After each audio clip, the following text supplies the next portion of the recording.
Tetapi bagi PKB tidak meresahkan, itu hanya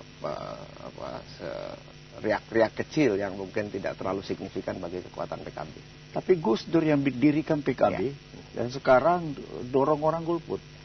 Ya, Gus Dur sebagai sejarah yang menjadi satu kesatuan dari proses lahirnya PKB tidak bisa dipungkiri. Gus Dur sebagai kekuatan ide yang ikut memberi inspirasi konsolidasi kekuatan politik NU menjadi kenyataan yang harus dihormati sebagai pahlawan. Tetapi pada tingkat implementasi politik memang harus ada proses pematangan pendewasaan dan regenerasi yang beliau harus lakukan. Kami memahami apa yang beliau lakukan hari ini tidak lebih dari proses pendewasaan dan regenerasi yang ada. Karena itu golput yang beliau isukan bagi kami adalah cambuk untuk membuktikan bahwa itu tidak terpengaruh apapun buat kami.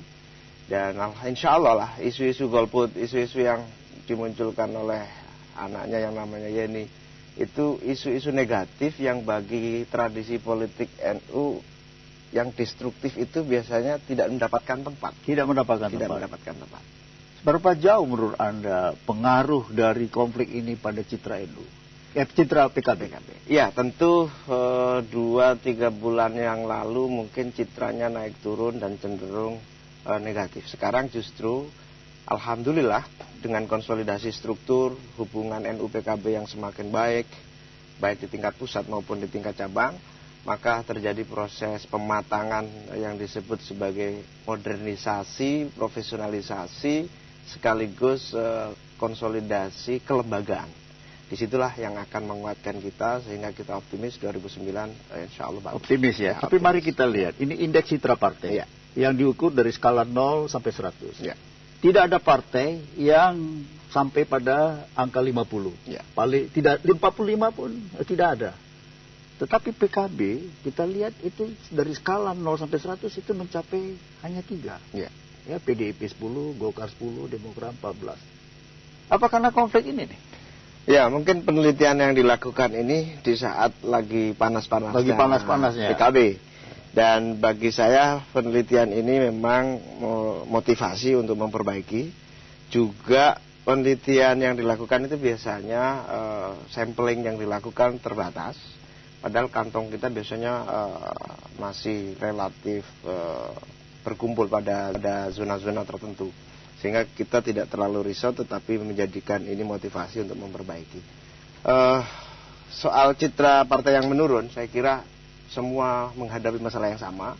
Ini akibat dari tuntutan yang besar yang muncul dari masyarakat atau rakyat. Sementara tanggapan pemerintah, partai politik, legislatif masih dengan agenda yang terlalu banyak. Sehingga ada harapan yang terlalu tinggi dengan kemampuan menyediakan harapan ini menjadi ada gap antara harapan yang terlalu tinggi dengan realitas. Betul. Ya, kita akan lanjutkan nanti dengan topik berikutnya, yaitu apakah peranan Kiai di PKB, apakah dia juga bagian dari sumber konflik atau bagian dari kebesarannya.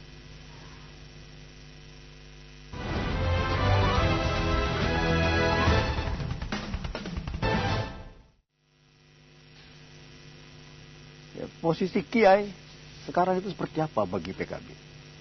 Ya, Kiai termasuk salah satu eksponen yang melahirkan dan membesarkan partai ini. Dan tentu Kiai akan menjadi bagian utama yang akan menjaga pilar perjuangan PKB agar konsisten dengan cita-cita Nahdlatul Ulama maupun kekuatan yang mendukungnya. Dan Kiai akan menjadi salah satu kunci utama dari seluruh cita-cita implementasi maupun pendidikan politik di kalangan masyarakat bagi keberlangsungan dan keberlanjutan perjuangan-perjuangan PKB. Tapi tidakkah terjadi juga perbedaan-perbedaan di kalangan Kiai? Sehingga barangkali juga memberikan sumbangan pada konflik. Ya, tidak bisa dihindari seluruh potensi yang kita miliki dengan jumlah kepelbagian yang ada. Itu pasti ada sebuah dinamika atau perbedaan pendapat, bahkan konflik. Tetapi yang menjadi persoalan adalah apakah kita mampu mewadahi perbedaan-perbedaan itu menjadi satu jalur yang lebih formal, yang lebih sesuai mekanisme, yang lebih memberi ruang demokrasi bagi internal partai kita. Bagaimana Anda membangun deal politik dengan para kiai?